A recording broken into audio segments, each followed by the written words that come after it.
Madison One is my first collection for Free Spirit. It includes 15 geometric prints of rich, saturated color. Let me show you what's special about the collection. So the first thing you'll notice in the collection is that there's a broad spectrum of color, and we hit almost every note on the color spectrum, from reds to violets, blues, yellow, and everything in between. So what I wanted to do was pull out a few of these and show you exactly how they work with the other prints in the collection. Some of the prints I would call bridge prints, because they have many, many colors within them that coordinate with other parts of the collection. For instance, this paillette print has violets that work with the My+1 prints. Of course, the dark red-orange also does as well, and this blue stripe. It can work almost with anything in the collection, the greens, the blues. So I think this is probably one of the most successful within the collection because it is so versatile. When you're looking at the collection, you'll see that some prints are repeated, but repeated in a different scale and a different color. And this My+1 is one of those.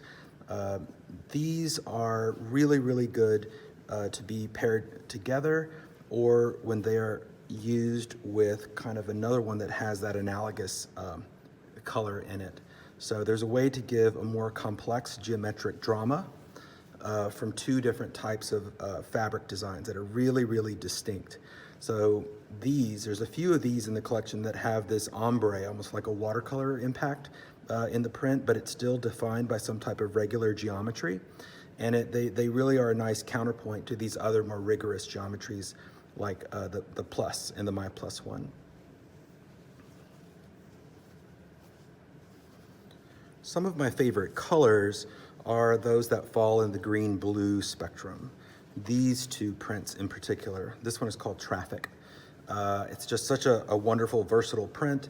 It has no direction, even though it's going X, like a 45 degree for the direction at the edge of the fabric.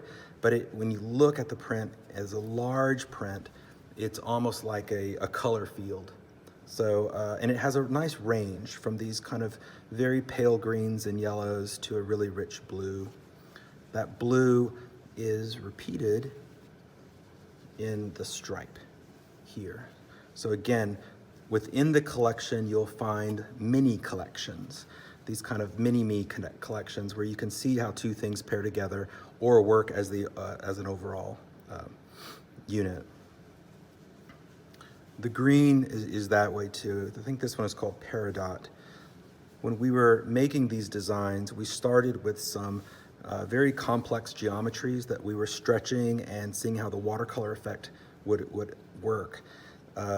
It was more successful than I thought because it actually looks like seaweed to me. Sometimes it looks like crystals, other times it looks like seaweed. But what I like about this one is that it's the same print, but a different colorway of this one. So they can work together, or they can work as different parts and using them to connect to different pieces. This is one of my favorite, the green.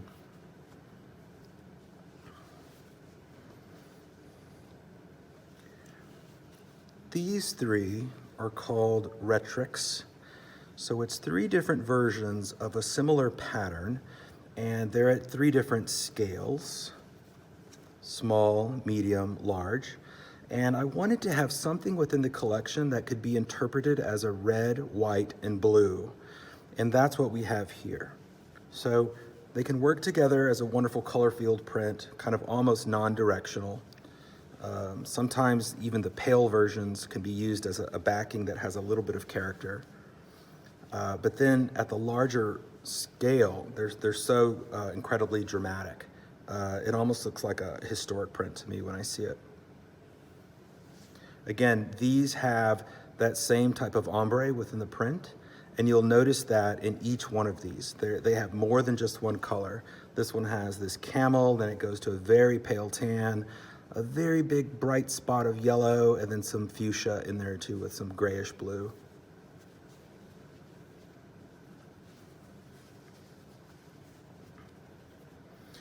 One of the fun things about print design is when you get to name them.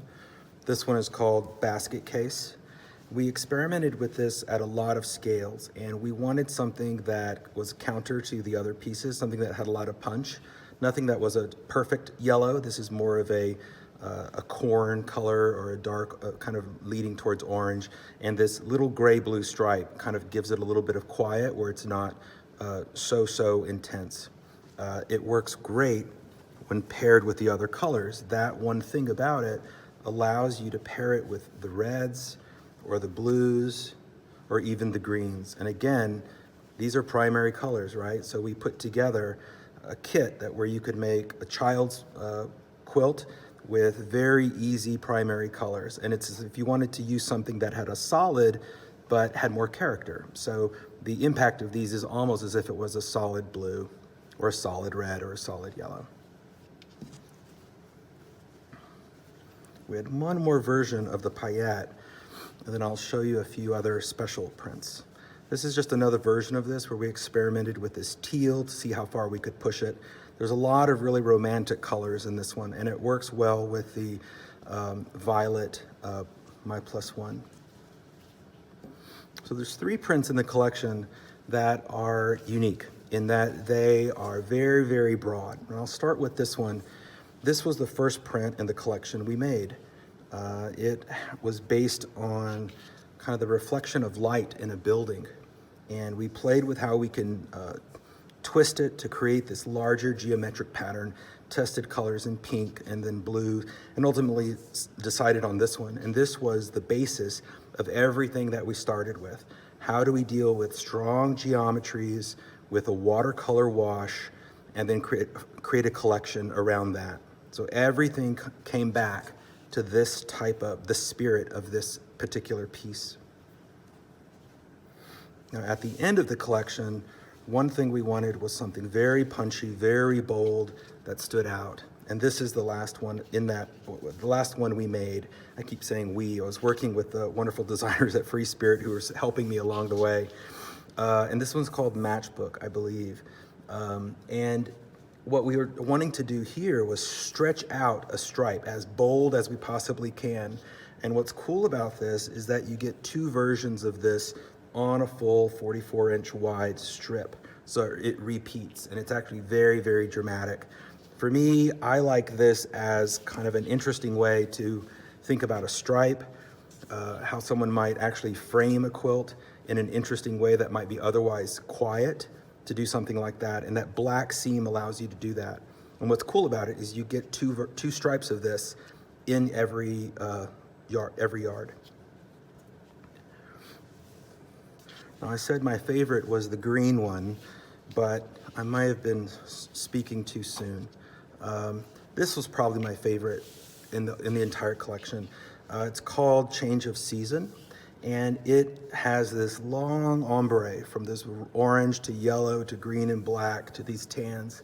And what I liked about this is I wanted to start creating a challenging way to think about quilts and geometry.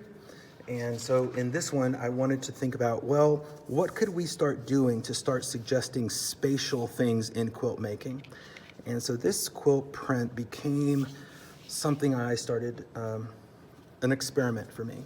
And I was looking at ways that we might start suggesting spatial representation in the fabric design.